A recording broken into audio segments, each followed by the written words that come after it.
Hey guys, and welcome to the Love You Even More podcast. I'm your host, Jacqueline Brubaker. I'm a psychotherapist, actor, and Emmy Award winner. After 20 years in the entertainment industry as an artist and entrepreneur, I've gained a unique perspective into the minds of creatives and high achievers. Because let's be honest, I am one. In my work as a therapist, I support high-achieving, big-hearted people who want to create a life that feels as good as it looks. And that's what the show is all about, a space to learn from experts in the fields of psychology, relationships, business, and the arts who have paved the way. Are you ready to love yourself even more? Let's get into it. Welcome, Robyn Stern, to the Love You Even More podcast. Robyn is a friend of the podcast. She's been on before, and I'm so happy to have her back. We have been trying to make this episode happen for months. I have been at the end of grad school. I finally graduated, and Yay! Yay! And we are finally able now to do this episode on narcissism, because it's two therapists, people talking about narcissism. Very different. We're going to get really into it. We're going to do it in a clinical way so you can really understand what it's like in our position looking at narcissism, but also some maybe perhaps some personal experience that we both experienced with narcissism. And we're going to cover parental, romantic, and friendship narcissists. So I think it's a nice variety pack. So Robyn, welcome. Thank you. I feel like this is our third time over 3 years, so I'm super excited, and I love our topic. And I just want to say I think it's great, us as therapists, to talk about it, because, we do have that clinical lens. So I feel like that gives us a little bit more, power to kind of really understand it, because we understand development and how people present in our clinical setting. So I feel that it's not just to people just talking about experience. It's also from with that clinical lens. And I know that we have discussed before, people throw the word around so flippantly, and I think being able to really discuss the nuances of really what it is and what to look for and how it impacts is really important. So I'm so glad to be here and excited to talk about it. I completely agree. I think it's a really good time to do this. So let's just give a nice little example of, or a little definition of what narcissism is, and then maybe what narcissism isn't. Why don't you talk about what narcissism isn't? So I feel like I've heard this a bunch of times where it's one quality about a person. So either someone identifying themselves as an expert, and then a person saying, oh, they're narcissist, they're narcissistic. And I'm like, no, I mean, maybe you want to say they're a little egotistical or they're confident in themselves. But I don't think saying I refer to myself as an expert in the field with body dysmorphic disorder. I'm the furthest thing from a narcissist. I think oftentimes when people have some level of confidence, they sometimes can see that as a narcissistic characteristic or trait. And I don't even think it is at all. And so I think that that's a definite thing, because I just had this conversation. A colleague of mine was, saying that that's narcissistic. And I didn't say anything back, but I was like, no, that's not at all. Narcissism is the furthest thing from somebody praising themselves. I think first of all, I mean, you'll get into the definition, but with most narcissists, what they praise themselves on don't actually exist. So, right. So by me saying that I'm an expert in the field of BDD and having my, resume of 9 years in private practice and speaking publicly and contributing to, various publications, is that I've heard people use the term, right? It's there. It's somebody saying they're professional sports players or various levels of, whether it's an actor, musician, and then there's nothing there because we have the computer people. So be careful what you say. People do Google. I think that is more of what we think when we think of narcissism, right? It's grandiosity, right? A sense of like not really them. So what it's not if someone just feels good about themselves or thinks they're very good looking or thinks what they do for a living makes them amazing. I think that's great. If you are confident in yourself and what you do for a living, please embrace it and feel good about yourself. I know it's taken me a long time to own that. I don't think that makes me a narcissist. Yeah. Okay. Let me say what a narcissist is then in regards to what you just said. Okay. So that confidence is amazing. And we should all be so happy to have that. Or even if it's not confidence, it's like the knowing, like, no, I have the proof to like show that I do this, you know, that I am this. A narcissist, like you said, is like, I'm going to pretend to be a few things or be something that I'm not, but I'm going to really believe that I am that thing because I am entitled to like anything I want. I want to just like say I'm a professional athlete, but you've never really been a professional athlete. Like what? Right. But I love that. They believe it. And that's the difference. They really believe that versus actually being it. So that's just like a weird little example, right? But narcissists, essentially, most narcissists I think that people come across more often are the vulnerable narcissist, the covert narcissist who is really nice and like maybe kind of charming, but not overly charming, right? Like a grandiose narcissist would be someone like a Trump, you know, or Jeff Bezos, something like that, where you're just like, whoa. Okay. But like most narcissists in like everyday life are more like covert vulnerable. So they're just, you know, they might even seem like super sweet and like kind and whatever. And they seem like great people, but then they start to show you who they are when they don't get what they want from you. And that's when the manipulation begins. We'll get into that. So in different like aspects, but I feel like that's when the mask comes down. That's right.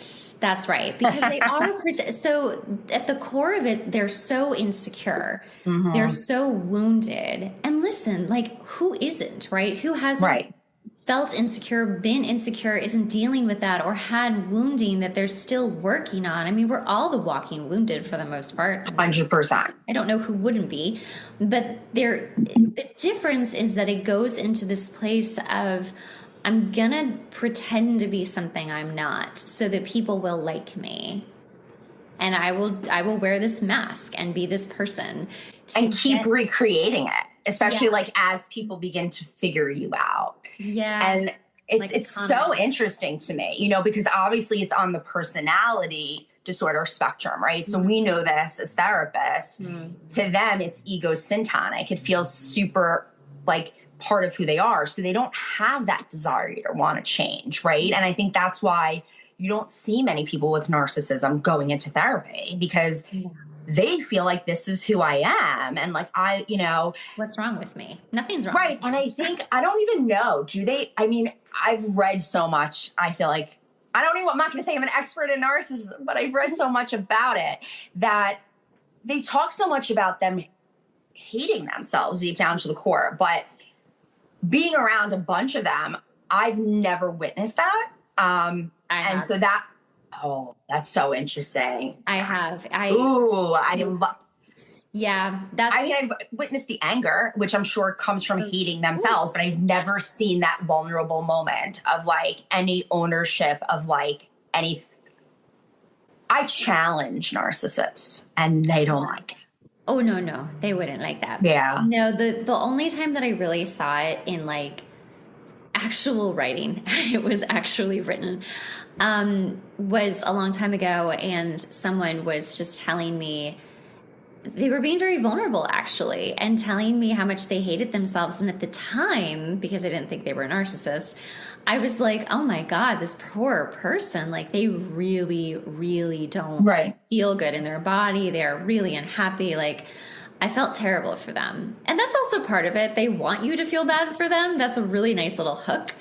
So I just didn't think much of it until the manipulation started shortly thereafter. And then I was like, oh, well, now this all tracks because you're deeply insecure and you're not getting what you want with manipulation towards me. So now the rage starts, and now you start bullying me or threatening me or whatever it is to try to get what you want.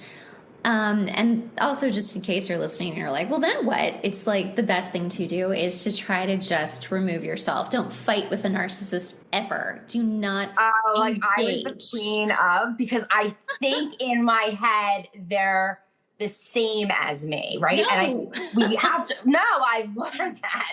But I think, I don't like to use the word normal, but I think that when I'm dealing with a normal person I can go back and forth with, and you don't. I mean, and then you end up, literally subjecting yourself to so much abuse, so much gaslighting, and they break you down to who you are as a human being. I mean, the biggest thing I would tell anyone is the moment you see those traits, you gotta run. You gotta run. Don't walk. Don't hide. Don't try to fix. If us two therapists are telling you that there's no, like, we may be in a different position in a decade from now where people have awareness. I'm curious what your thoughts are on that. If you've seen some of those social media posts of people saying, like, I'm a narcissist and, like, these are my traits, and, like, I don't know. I don't know if that's true. Do you believe narcissists can be healed? No, not at all. And there's a spectrum of like how narcissistic you are. It can be like you can just have narcissistic traits that you've inherited from your narcissistic parent or family member. And you might just regurgitate those traits until some people in your life are like, hey, that's not cool. And then you're like, oh, sorry, I just didn't know better. Right. And then you can actually change, but that doesn't make you a narcissist. It just means you're regurgitating traits you've seen. Right. When you're further along on the spectrum of actually having narcissistic personality disorder, no, you don't, because you're getting so close to antisocial personality and sociopathy. Like, no, that's it. That's it. You are who you are. Also, interestingly, I read this book called Sociopath, written by a sociopath who is a psychologist. Wow, that is fascinating. Really incredible book. And it was terrifying because it's a woman, by the way. She is so aware of who she is, and she has to actively make different choices to be a good person. Otherwise, she would just do all the bad stuff. That's awful. Yeah. Yeah, I think there's a lot of awareness you need to have. I know the people that I've experienced had none. And I think they love who they are. And I'm blown away, just because it's built on such a false sense of reality. I think we've all admitted, I've admitted on podcasts here before of my, body dysmorphic disorder or struggling with anxiety. And I think that's a human experience, but I cannot imagine just faking my identity and like believing it every day and just selling it over and over again.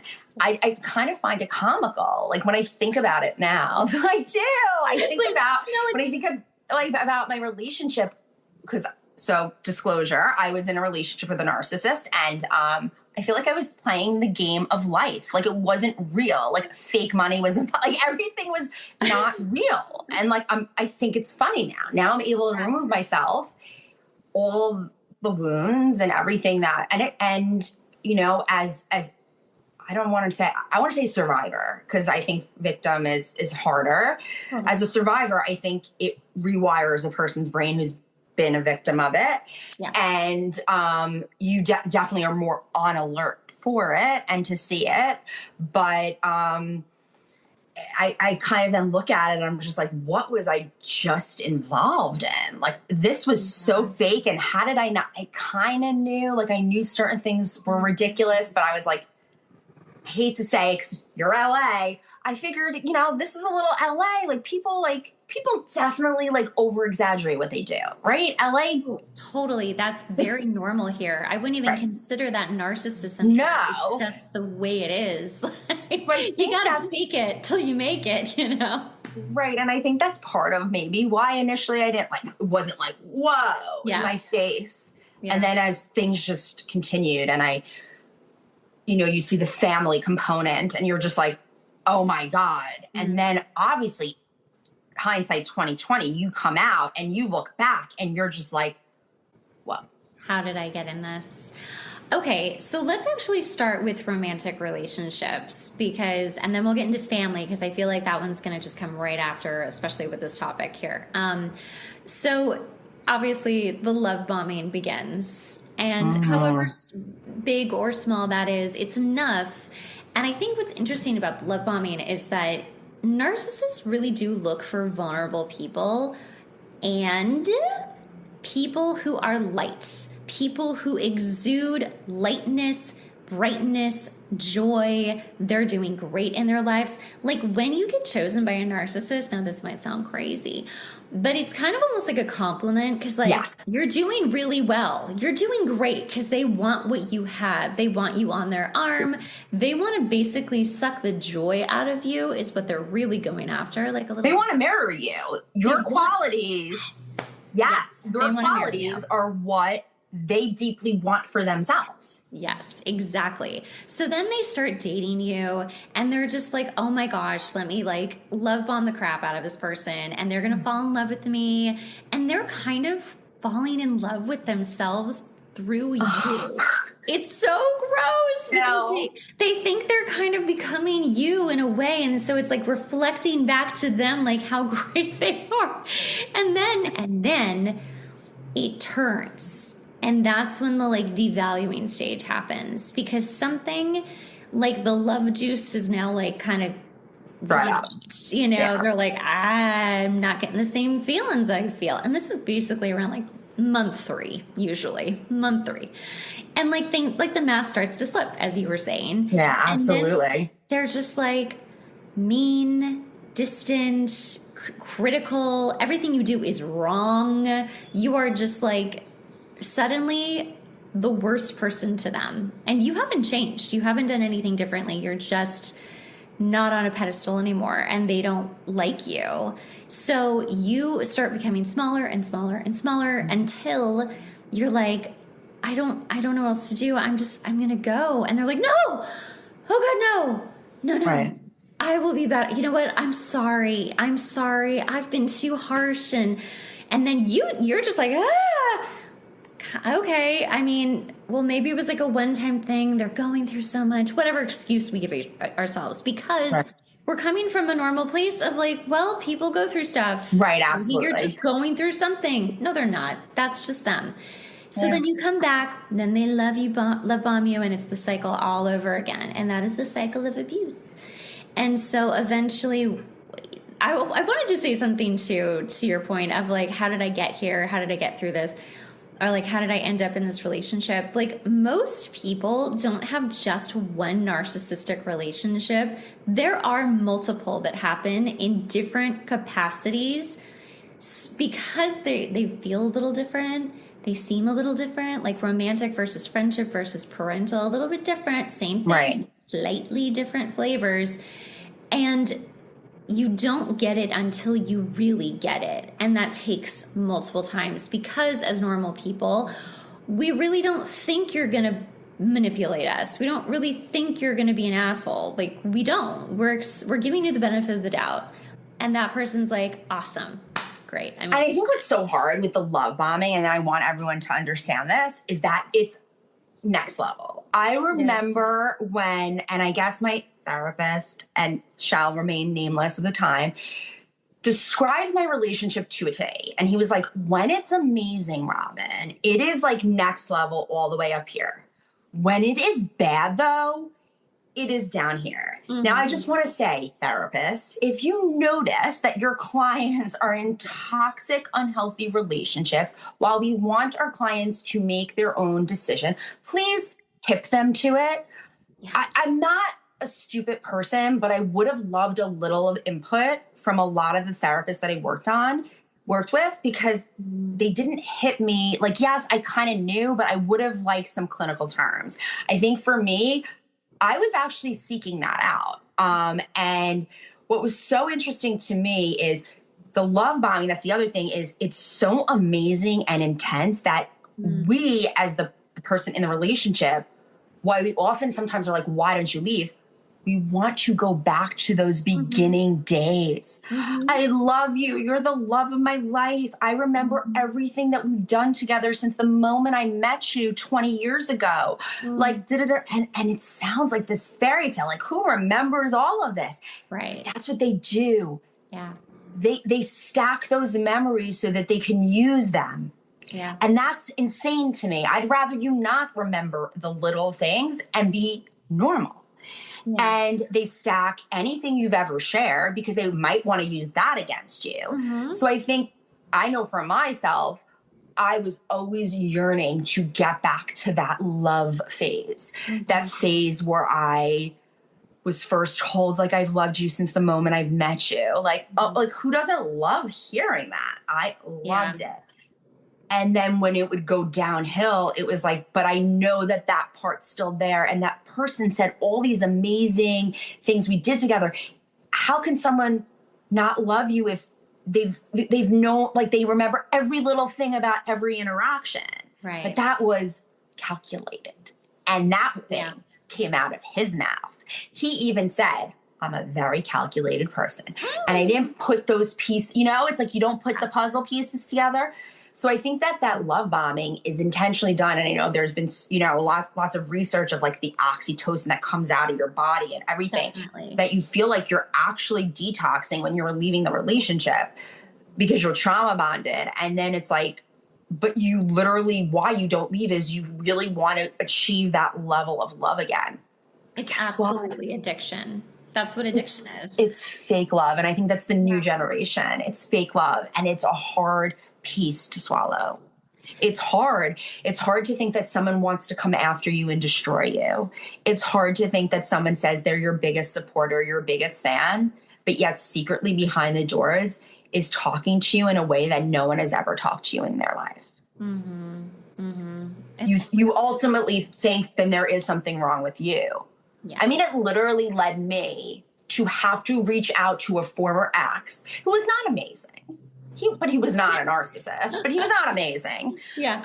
And I literally said to him, my ex is saying I'm crazy, gaslighting. My ex is saying that. He's like, no, not at all. You were one of the most amazing girls I've ever dated, and da-da-da-da-da. And that led to him, and all this stuff. And I was like, okay, I just needed that. Sorry, hope you're well, gotta go. And I needed that reality check because they often also make you pull away from people, right? Especially in romantic relationships, because you don't want to, get other information that kind of supports differently. I was always the fighter back though. And that's why it never went smooth. Yeah, no, I mean, a lot of people do fight back, and that I think is something that's really important, especially with trauma, which it is like, if you don't fight back in a traumatic situation, if you like fawn and you just kind of let it happen, that trauma stays in your body. But if you fight back, even if you don't win, if you fight back, your body's like, well, we did the best we could, and I'm okay with that. It sucked, but I'm not going to hold on to it the way that I would if I didn't fight for it, or if I didn't fight for myself. Right. I will say, like, I think there's different levels of fighting for yourself or standing up for yourself.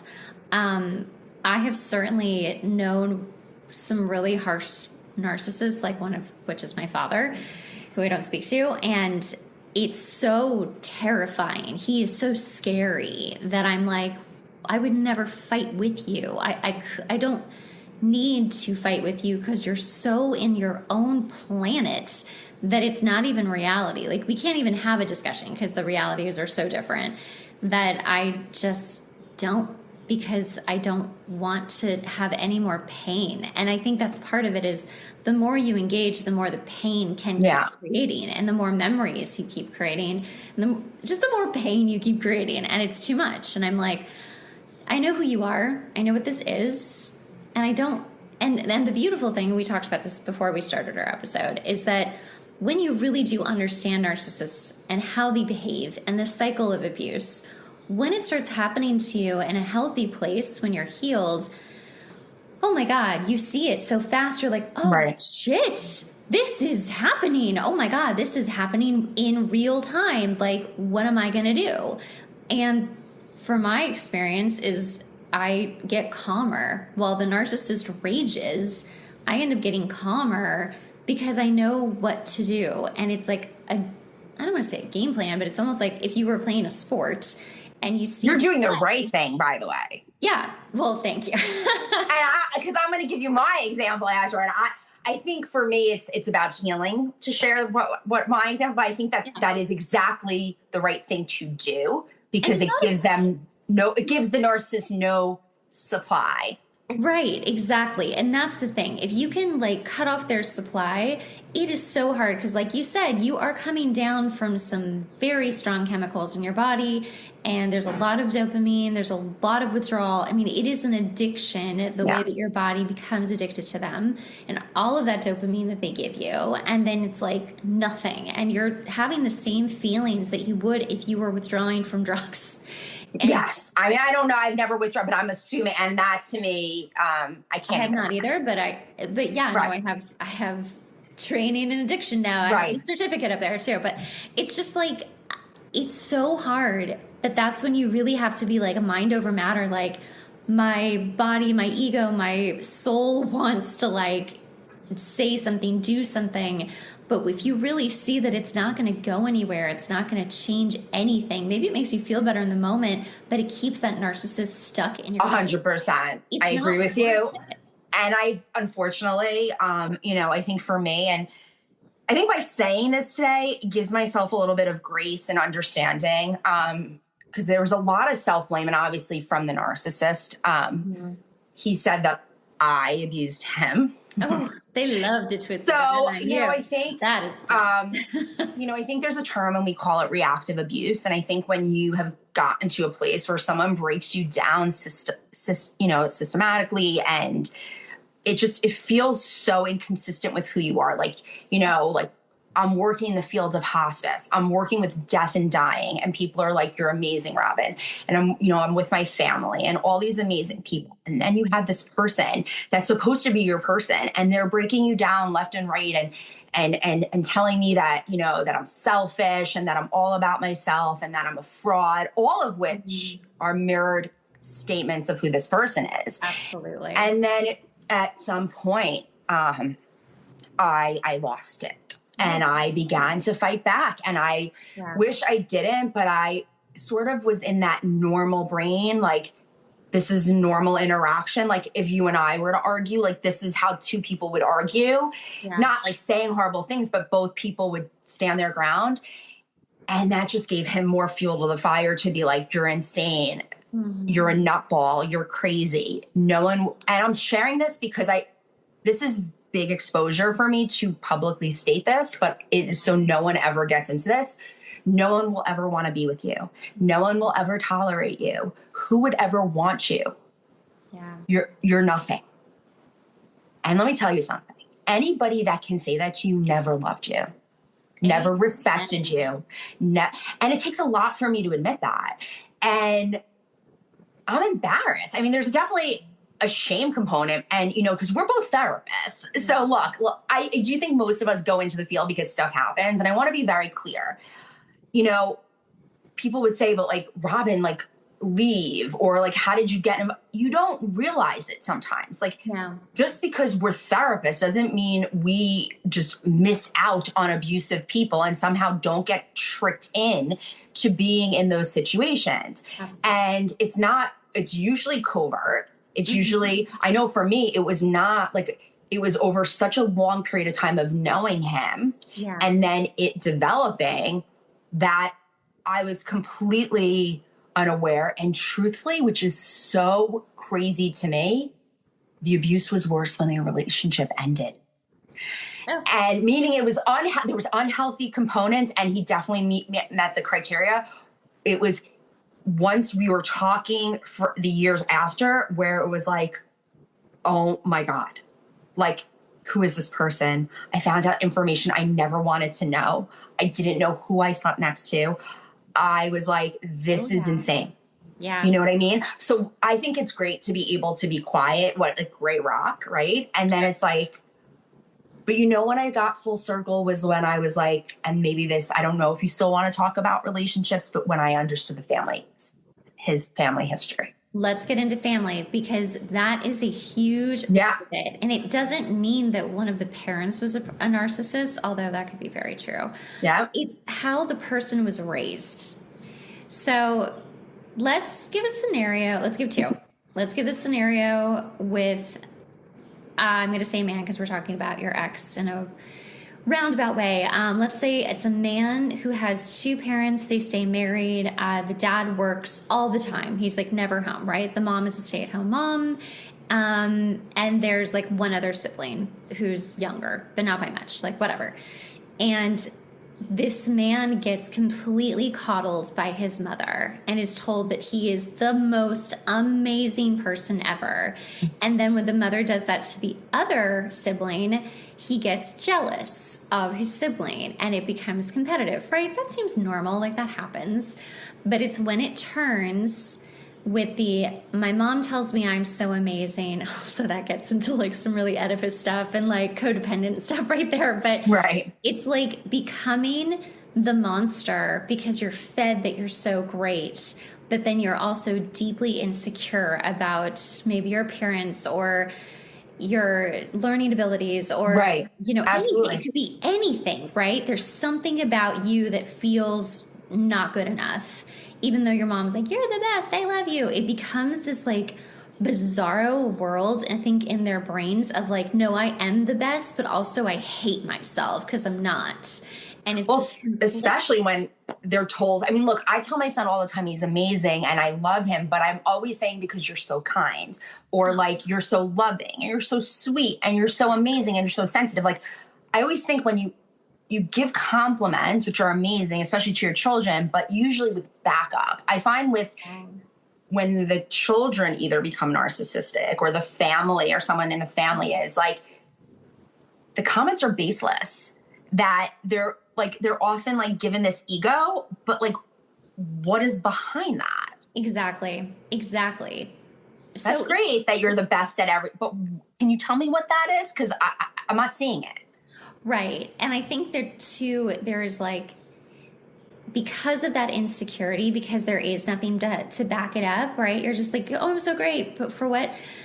That becomes the ugly part of the narcissist. That's the ugliness, and that's the rage that comes out, and that's the criticism that comes out from these narcissists to other people who are just living their lives and living their best lives, and they hate them for it, right? So it's really like such a conflict because they're deeply wounded, they're deeply insecure, that they use it in a manipulative, cruel way towards others. Whereas other people who are not narcissists can feel insecure and hate themselves, but they don't use it to hurt others. They do it to hurt themselves. Yeah. That is the biggest. And they also usually want to grow, right? And they usually want to understand the insecurity and they usually want to grow and be better. Yeah. They don't use it as a manipulation tactic to like pretend to be something that they're not, to achieve in the world. And right. Well, and I was just thinking too, it's like we see a lot of con artists who are narcissists. They're always, or sociopaths at that point. The easiest way to be something they're not is to just pretend to be it. So they don't do any of the real work to get there. Yeah. Oh my gosh. Jump to it. And they're like, I'm a CEO of what? My business. What's your business? I'm in communications. Oh, okay. Cool. Like whatever it is.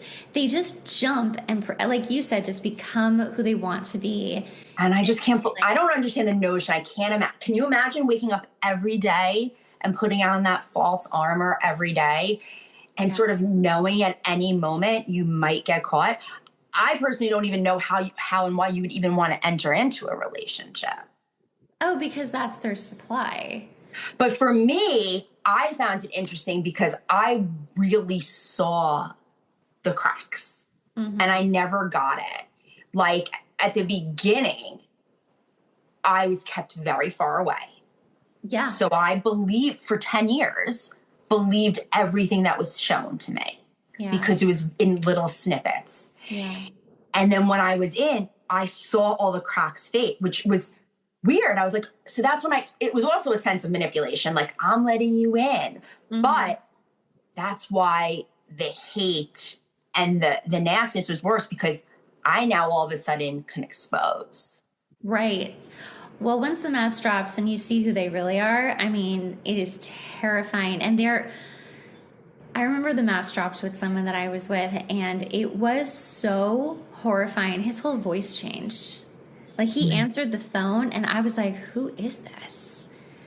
That was our last phone conversation. But yeah, it was pretty terrifying. And then the more I kind of put together, it's always, like you're saying, they hide so much from you, and they show you what they want you to see. And you'll have your intuition, and it'll pop up and be like, wait a minute, something just feels really off. Like, why isn't this like tracking? And when you figure it out later, I mean, there are things that I'm sure I'll never know, especially about that one person, the phone call person. I'm terrified to know. I'm like, and I'm going to say, like, you know, as someone who, and I'm sure there's still so much I don't know, because I feel like it's a vault of endless crap. As someone who, after it ended and continued contact after no contact for 1.5 years, I found out a lot of things I never wanted to know. And I wish I never knew. And it was I almost feel like now, like us having this conversation, it was intentional. It was intentional for me to find out, because I feel like it was used as manipulation to hurt me. Yeah, like, it made this person not in the best light, but once again, it hurt me, and that trumps him looking bad.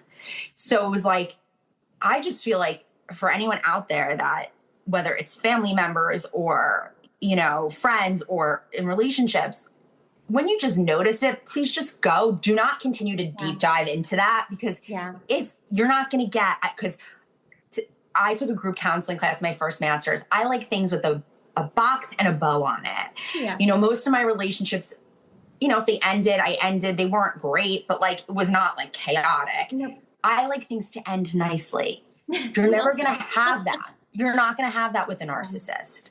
You know, you have to accept, like, I accept my role in it. I accept what I said. I don't care if him and his small crew think I'm nuts or crazy. I know my story and I know who I am. And I have empathy for me, you know, as a survivor of that. And I don't think that makes me less of a good therapist. I think it just makes me a human being who, you know, we want to think, I don't want to walk through this world and think everyone's a bad person. Just having this conversation with my own therapist tonight, right? You don't want to walk through the world and think the world is out to get you.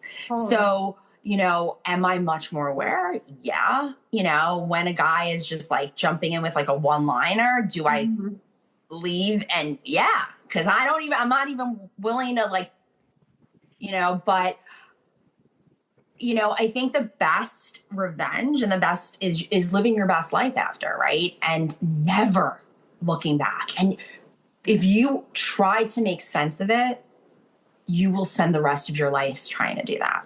You're just going to stay in a loop over and over and over again. I actually want to talk about what you were just saying in regards to friendships, is that you know your story, you know who you are, but with every narcissist, whether it's parental, it's romantic, or it's a friend, that story of who you are in their eyes and who they want to blame you and make you out to be to all of their little friends and little flying monkeys is what they're going to do. They're going to... You can't control that. You can. And I know in the past that was so hard for me. I was like, no. Right. But also, consistency is key. And that is the one thing that I have always remembered, even in my darkest times with like some shitty people. I'm like, you know what? I always show up as the same person. I am never somebody else. This is exactly who I am. I can't not be myself.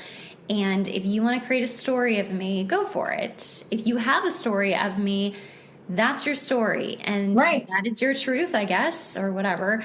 But it's like, I'm still going to show up as me. And anybody who gives a shit in your friend group or your family or whatever, if they want to really know the rest of the story, they can just keep watching who I am. And I mean, I think I agree with you. I laugh and I'm like, okay, so let me be a villain in your story because you're a clown in mine. And I mean, the reality is in life in general, there are going to be people that like you and don't.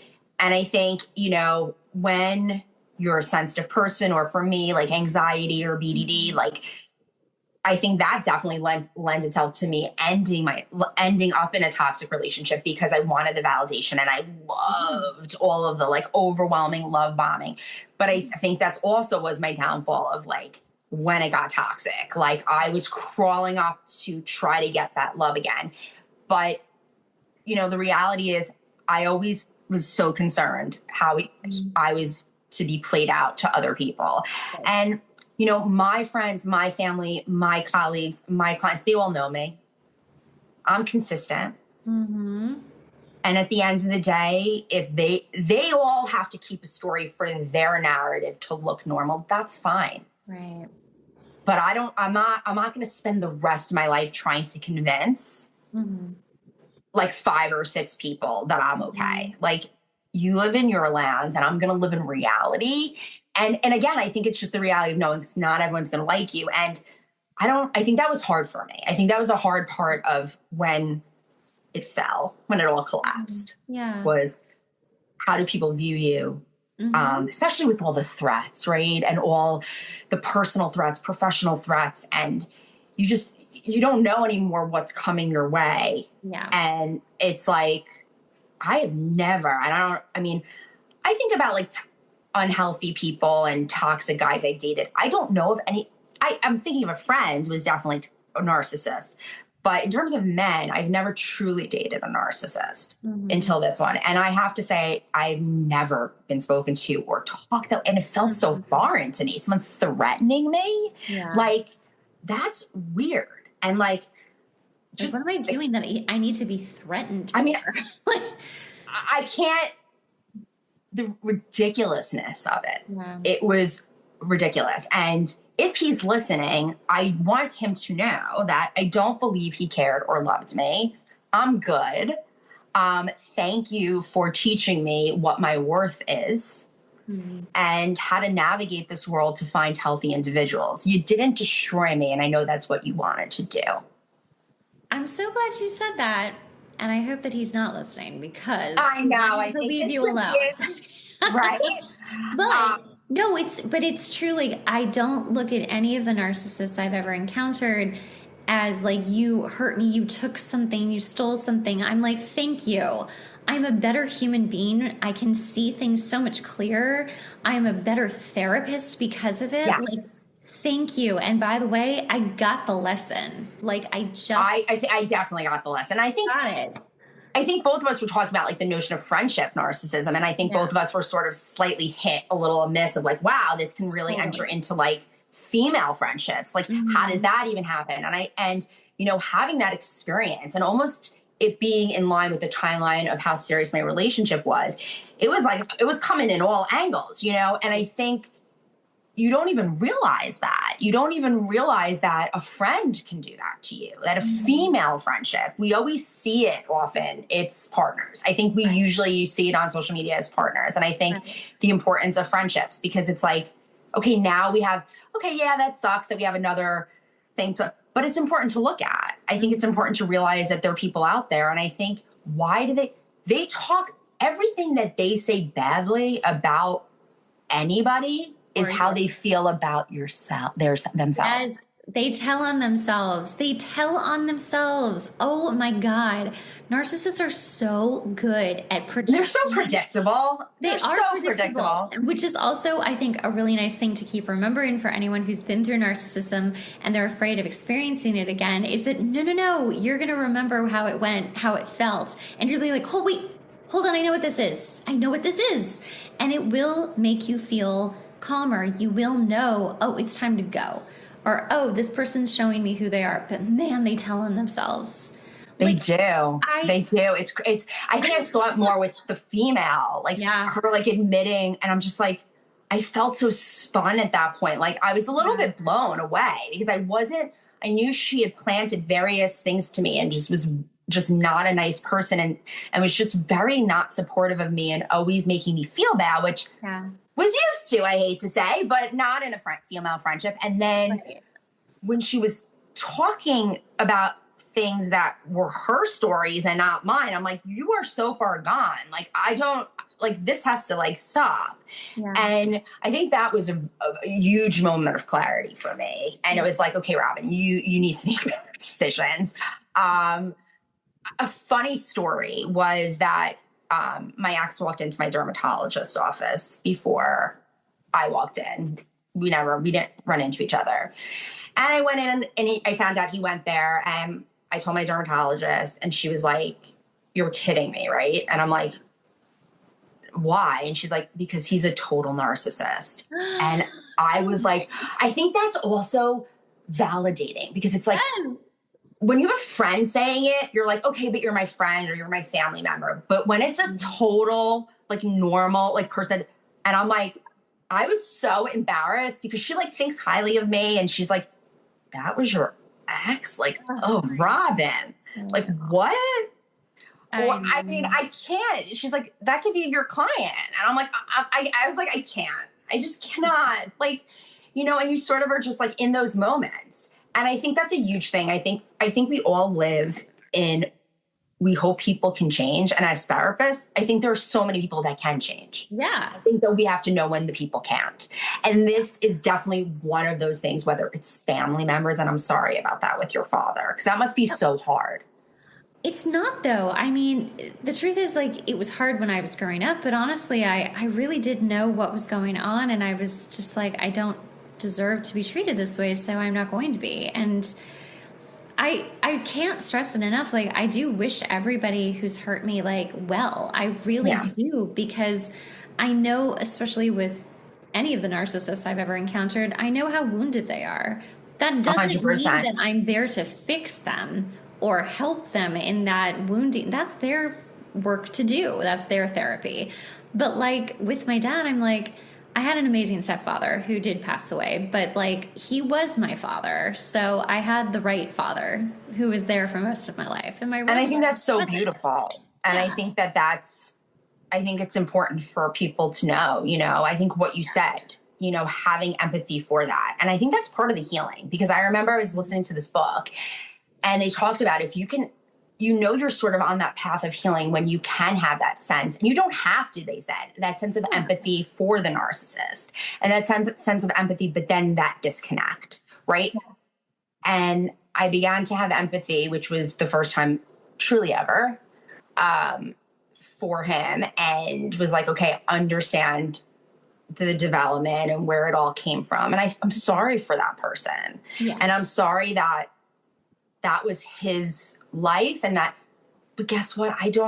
Just because I have empathy and understand doesn't mean I need to be at the receiving end of the abuse, and doesn't mean that I need to listen to someone berate me. Right. And no matter what I do or not, I can never hear those words again. Like, I have such an aversion to them, that, you know, I joke and say, like, you know, everyone says they always come back. And I do think I left it in a place where I might have finally, like, killed it. Meaning, like, I don't think this will ever return. But if it did, I felt like my one-liner would be like, I'm so sorry, I just don't have any more supply. Like, I just want to be like, you know, because it's like, I'm done trying to have a normal conversation. Like, I know there was no feeling there. I know. Like, I don't care anymore. I think that's, but you know, I mean, in a romantic or even a friendship, is because you were, you know, mourning your extensive one. I think it's hard to realize, like, wow, like, you were like battling me. You wanted me to go to the ground. Yeah. You wanted me to fail. As a friend, I can't even fathom that. And that's why I keep my circle tight. And I am very, like, with females, because I'm like, I never thought, and that scared me after that situation, because I was like, I don't think I'm going to let anyone in. Because once a female tries to bring me down like that, when there was no reason, we weren't working together, there was no competition, just she wanted me to feel pain and she wanted me to suffer. And it was like, wow, like, okay, I'm used to that in a romance, but not in a platonic friendship.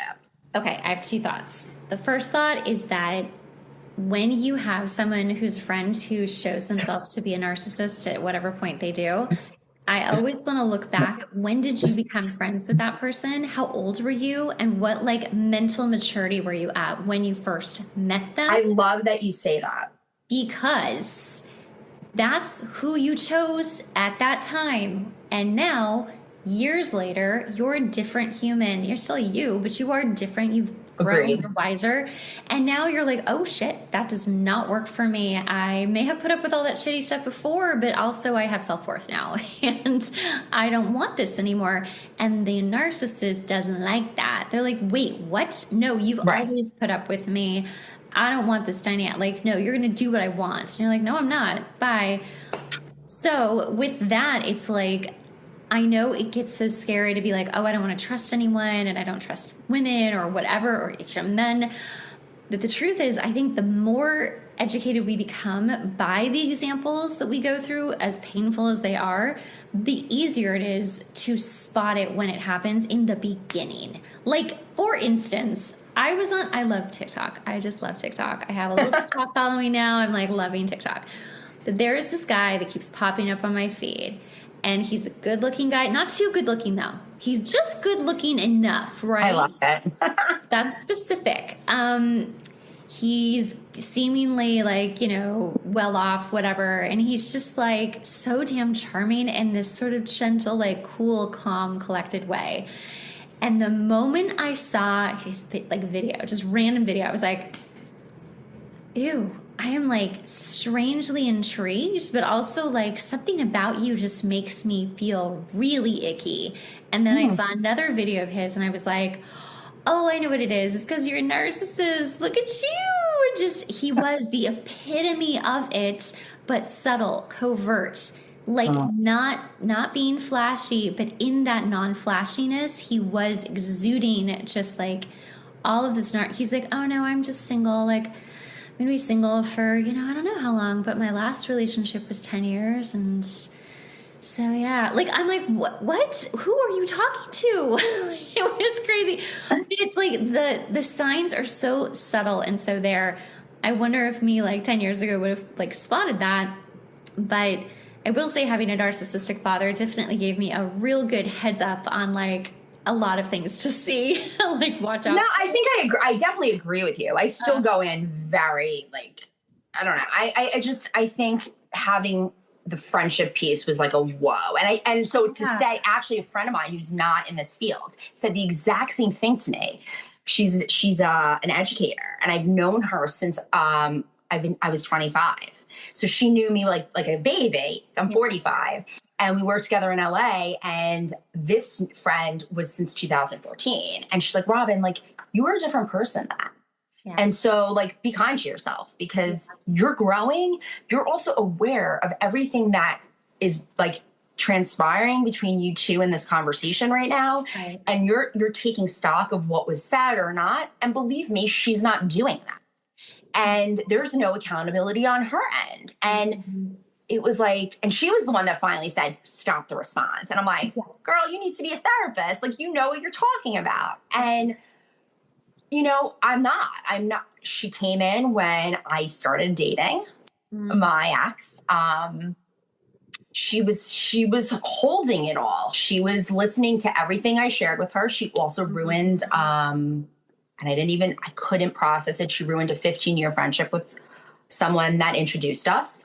That should have been like flashing lights, but I was involved in a really crappy relationship. So I couldn't see it.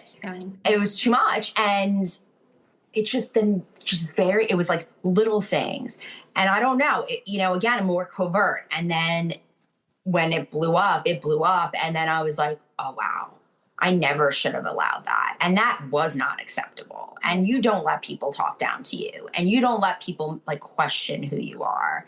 And like, especially when I could have questioned her whole life because her whole life is like a mess. I mean, it's just a mess. That is kind of something to look at. And I try not to be judgmental in that, but like, if you see someone or romantic, whatever, it doesn't matter. If they're always like, either pointing the finger at other people saying they're a narcissist or this person hurt me or this thing went wrong. Like they're always the victim and or they always have a lot of drama in their life that isn't circumstantial, that isn't like I had a death in the family or person's got cancer or something really tragic, right? Like that they couldn't achieve themselves. Like they just have drama constantly. I'm sorry, it does make me kind of pause for a second and like, let me just suss this out a bit. No, I agree. And being in our 40s, like who wants that? I mean, life is hard enough as it is. And I just want people to know, like, I mean, whatever toxic type of, just leave. It is not worth it. Your really sanity is worth it because the pieces that you have to pick up, put back together. I mean, we will be stronger than they are. You know, again, I don't get, and I'm not, you know, and I don't want to even dive into it because to me it gives like the credit to them is why did you want to destroy me? I never wanted to destroy you. Yeah. I never wanted to come on here and have a conversation about a relationship. I hate to say this. When I'm done, I move on.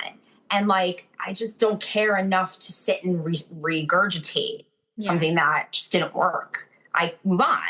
And I think that that's the piece that I'm like, why would you want to destroy me? I mean, I sometimes wonder, but I know that narcissists want someone that's better or who they want to be. I'm like, why don't you just pick someone, and I don't mean to sound judgmental, but below you, because they'll follow your rules. Yeah. They won't question you. Sometimes they do. I mean, sometimes that does happen, and we see that in like abusive marriages, right? Like there's the wife who's too skinny, she's very insecure, she's very timid, she's scared of him. Yeah. And he's the narcissist, like controlling everything, you know? I just don't wish it on anybody. And as you know, we were talking about this before coming on, like the notion of people liking a little bit of the love bomb. It's not worth it. I mean, if someone's showing it to you, just kind of like, it gives me the ick, like the full ick, like whether it's like a female, it's like, even if a female's like, you're like amazing. Like they don't even know me. And they're like, you could be like my sister, like get away from like, get away. Like, I heard the best thing the other day in regards to just what you said is if you meet someone and they're like, oh my God, are we best friends? Like, oh my gosh, are you my soulmate? Like just like a guy would, but it's a girl saying it to you. Right? They're being super fake.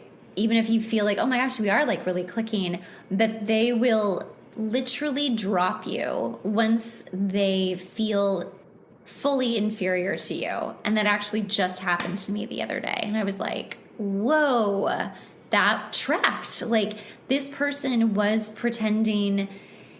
I don't even know if they knew they were pretending. Maybe they were excited, but then something happened with me or together or whatever, where they're just like, I don't know if that makes sense, but basically. Well, I think for you especially, I mean, if you look at where your trajectory is going, I mean, you're now going to be a therapist, which is a tremendous accomplishment. And, you know, you're going to go on that journey to be on your own and be successful. And you already have, a following and you do podcasts. So I can see, I mean, I think because I'm confident and I'm not here to like ever put a person down, but I can see someone who's very insecure and has those traits. As soon as they see you take off, I could see how that can feel threatening to them. And I think what's hard, at least in my shoes, and I'm sure you've been in the same, like, it's just kind of like, but why can't you just like be happy for me? And like, why can't we do it together? And like, I support you. And like, I don't know. I don't see myself as better than. I just see myself as someone who works hard because I do. Yeah. That's just who I am. I just have undiagnosed ADHD. So, I think back, again, I think we all look back. I think back to every accomplishment that I had, and there was not one accomplishment that my person ever went to or ever supported me. And I think about all the accomplishments that I helped him achieve or went to, and I'm like, how did I not, like, I think there's just so much blinders on, whether it's family, like being with family with people with narcissists. I think we're like in this, like, no, like people have to have feelings and emotions. Come on. Like people have to. people have to care about you to some degree. I had this conversation with a friend of mine the other day, and she's like, well, I mean, you have to believe to some level that they're like deep down. And I'm like, no, not at all. Like, you don't have to sugarcoat it for me. I'm good. No, I don't believe at all there was love or care. And I think that's the healing. That's the healing journey or that friend. Like, there was no positive. She was only going down a road of making my life miserable because she hated me. And that's a strong word, but it was very clear because I don't think anybody talks to people that way. I don't think anybody goes out of their way. I've had disagreements, and the first moment that I have a disagreement, I regret what comes out of my mouth. Well, and that's so true of arguments, right? We're so activated that we're like, bleh. But I think the thing too that narcissists do, and I love that you just brought that up, is that they love to diminish any kind of achievement or celebration or vacation or holiday. Like, if it is not about them, then it's not happening. Like, oh, I forgot my whole career is because of him. I forgot that, like, I went to grad school the first time and I didn't even know this person existed. But my life is because of him. So thank you. No, my life is in spite of you. Oh, you know, but I think it's just such an interesting topic to explore. And I think people need to know what it truly is. And I think we made such like a good, like understanding of that. Yeah. Because people do throw it around like, oh, you're a narcissist. Oh, yeah. It's a very true, like, if anyone's listening, like, I would absolutely look up narcissism, but I would really look up the cycle of abuse. Because if you're noticing the cycle of abuse happening in any relationship, whether it's parental, romantic, friendship, or look up Darvo, which is an acronym. So Darvo is, oh gosh, I always forget. It's like defend. So you're defensive, or they're defensive with you. Like, you say something and they become really defensive, and then they attack you, and then they, I think, retaliate. I forget anyway, look up Darvo. I'll put a link in the notes. Okay, I would love to see. Yeah. And that's essentially what they do. They try to twist it back around onto you. And that's what narcissists do. So it's just a really easy way of being like, oh, no, I didn't do that. Oh my gosh, no, you're the bad guy. You hurt me. And you're like, whoa, I'm sorry. Didn't we start this conversation of like, I had some grievances about what you did? Oh my God, it happened to me. I love it. I had grievances that were legit. And then you're a bad person because you didn't reach out to me during the wildfires in LA. Hello, we were no contact and I was blocked for the 1,000th time. So, no, I did not reach out to you, but that wasn't what I just like turned it around to make it that I'm the bad person. Yes.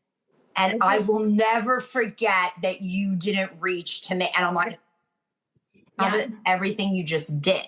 Darvo is very specific to, you show up with a, hey, I want to talk to you about something. And then the other person's like, well, okay, but also you, and then points the finger back at you and then makes it all about how you are a bad person, or creates something out of thin air, like creates a fight. And then like suddenly now you're on the defense and you're trying to explain sanity back to this person, and they keep twisting and twisting and twisting until you have to remove yourself from it. And then you're like, you know what? I can't be in this looping relationship or this looping conversation. And that's Darvo. So I love that. And I love that I'll never be in that again. And I love that I'll never have to explain to someone who will never get it. Well, Robyn, thank you so much for coming on. I'm excited to hear it. Absolutely. I'll have Robyn's stuff in the show notes, you guys, if you want to reach out, if you need therapy. She's a therapist. If you want to talk more about narcissism with her or with me, reach out. But thank you so much for coming on. Thank you for having me. You're very welcome. Yeah, I think this was a good chance for people to hear like kind of an inside, just talk about what it is instead of making it very superficial. Right. I'm so glad that you had me on. It's been great. I'm looking forward to speaking to you again soon. All right, my dear. Thank you so much. All right. Enjoy the rest of your day.